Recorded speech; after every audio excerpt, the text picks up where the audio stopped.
جی السلام علیکم جی، عبید عرض کر رہا ہوں۔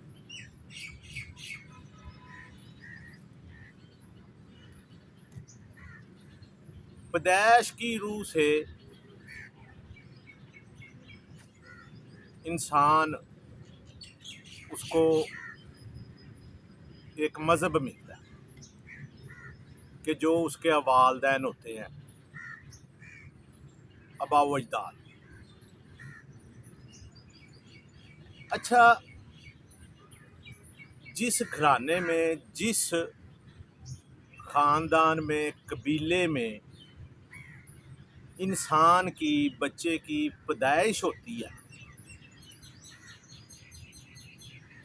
تو تربیت کی روح سے آٹومیٹک خود بخود وہ کافی حد تک جو یہ قبیلہ ہے یا سردار ہے یا جو اعلیٰ قومیں ہیں،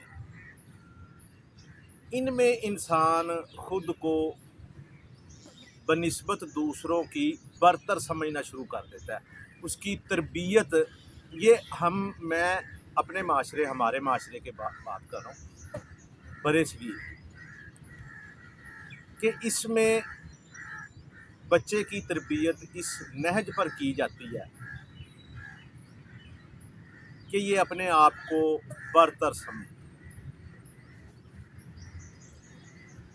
اچھا، فرقہ پرستی کے بنیادی معنی بھی یہی ہیں کہ اس میں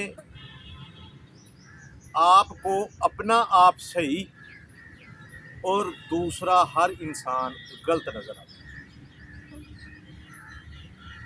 مذہب میں فرقہ پرستی کا بھی یہی حال ہے کہ اپنا آپ صحیح، اپنا فرقہ، اپنا مذہب، عقیدہ صحیح لگتا ہے اور دوسروں کا غلط لگتا ہے۔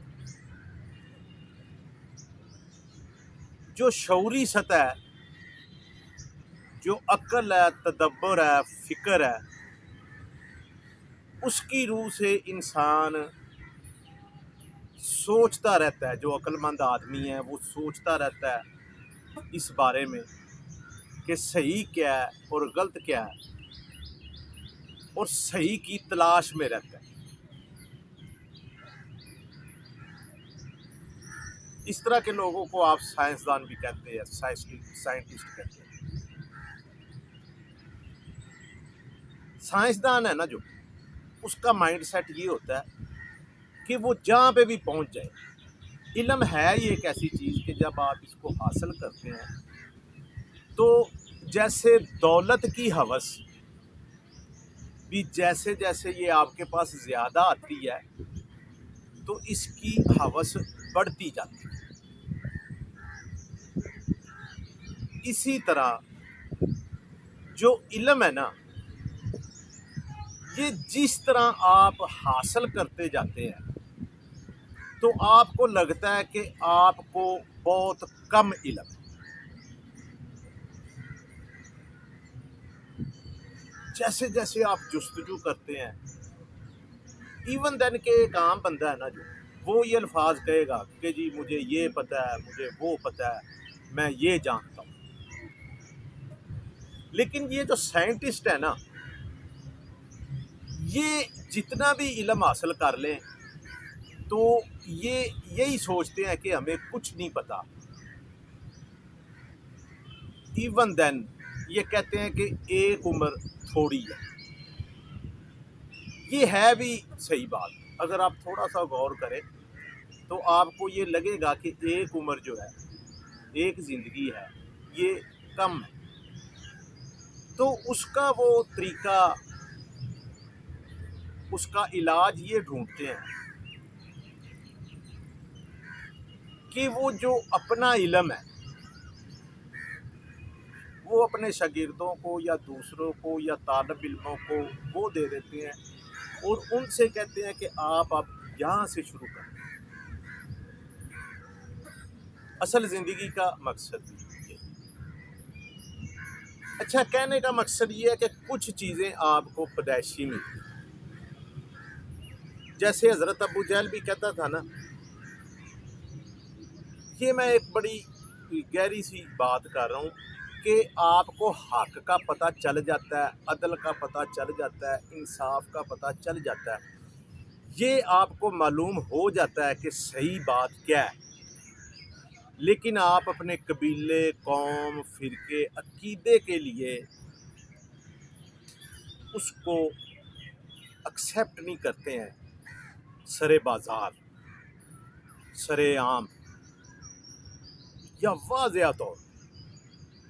واضح طور پہ حق کو قبول کرنا یہ مشکل ہوتا ہے، یہ ویسے بھی ایک مشکل کام ہے، یہ کوئی آسان نہیں ہے۔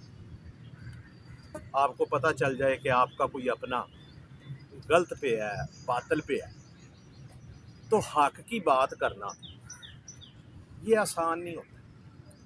جیسے ابو جہل کہتا تھا کہ اے نبی، ہم مانتے ہیں کہ تمہارا دین سچا ہے،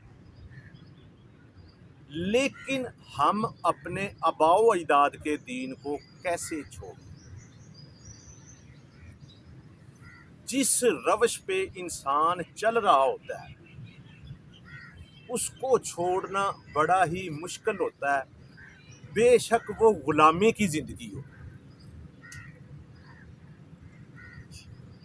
آپ غلامی کی زندگی گزار رہے ہیں نا، 2 نسلیں، 3 نسلیں، 200 سال، 400 سال، 100 سال یا 50 سال آپ کو ہو گیا، تو ایون دین آزادی بھی آپ کے لیے بڑے مسائل پیدا کرے گی۔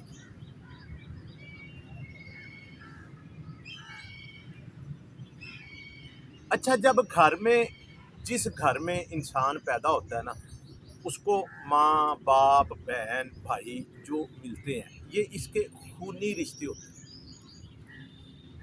اب ذرا تھوڑا سا سوچیں اس بارے میں کہ یہ رشتے اس کو مل جاتے ہیں اللہ تعالیٰ کی طرف سے، یہ اس کے خود اختیار کیے نہیں ہوتے۔ حالانکہ یہاں پہ بھی اللہ تعالیٰ کہتا ہے حضرت نوح علیہ السلام کو جب عذاب آتا ہے، وہ سیلاب آتا ہے تو سب ڈوبتے ہیں، تو جو بیٹا ہے حضرت نوح علیہ السلام کا، اس کو حضرت نوح علیہ السلام کہتے ہیں کہ آپ بھی آ جاؤ کشتی میں، بچ جاؤ گے ورنہ تباہ ہو جاؤ گے۔ تو وہ کہتا ہے نہیں، میں پہاڑ کے اوپر چڑھ جاؤں گا تو میں آپ کے ساتھ نہیں آؤں گا، تو میں بچ جاؤں گا، آپ میری فکر نہ کریں۔ تو حضرت نوح علیہ السلام اللہ تعالیٰ کو کہتے ہیں، دعا کرتے ہیں، سفارش کرتے ہیں کہ اے اللہ، آپ ان کو بچا دو،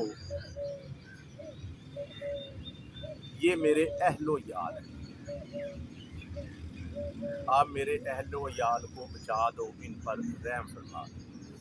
تو اللہ تعالیٰ کہتا ہے اے نوح، نہیں، یہ تمہارے اہل و عیال نہیں ہیں، تمہارے اہل و عیال یہ ہیں جو تمہارے ساتھ تمہاری کشتی میں بیٹھے ہیں، جو تمہارے ہم نظریہ، ہم عقیدہ ہیں۔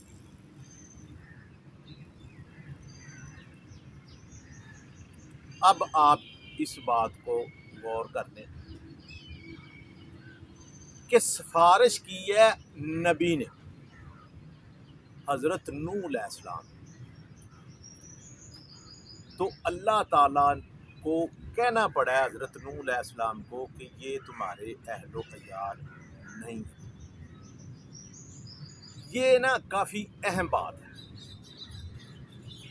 کہ خون کا جو رشتہ ہے نا، یہ اٹریکٹ کرتا ہے ایون دین کہ نبیوں کو بھی۔ آپ ایک انسان کو ایک طرف چھوڑ دیں، یہ اٹریکٹ کرتا ہے صرف خونی ہونے کی وجہ سے، میرٹ پہ بے شک نہ ہو۔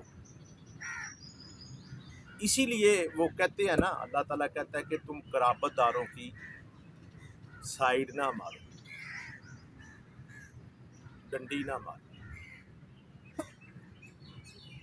انصاف میں ان کے لیے ان کو کوئی مسئلہ نہ ہو، یعنی کہ جو قرابت دار ہے ان کو فوقیت مت دو، ان پر جو قابل ہے یا قابل نہیں۔ یہ خونی رشتے ہیں، اس کا مطلب ہے کہ یہ غلط ہوں یا صحیح ہوں، عقائد صحیح ہوں یا غلط ہوں، آپ کے ماں باپ غلط ہو یا صحیح ہوں، تو آپ کو یہ بھگتنا پڑتا ہے۔ یا تو آپ نظریاتی طور پہ اتنے مضبوط ہو جائیں، اچھا جب آپ مضبوط ہو جائیں گے تو معاشرے میں کسی حد تک تناؤ ہو جائے گا۔ جب وہ خونی رشتے آپ کا ساتھ نہیں دیں گے یا آپ کے ساتھ نہیں رہیں گے یا آپ ان کے ساتھ نہیں رہیں گے تو قدرے مسئلہ بن جائے گا کہ جو خونی رشتے نہیں ہیں، کیونکہ شعوری سطح تو پورے معاشرے کی اکاموڈیٹ ہوگی نا، اکاؤنٹ ہوگی، سارے جو دوسرے ہیں نظریاتی، جو دوسروں کے عقیدے ہیں، وہی مسئلہ پیدا کریں گے نا۔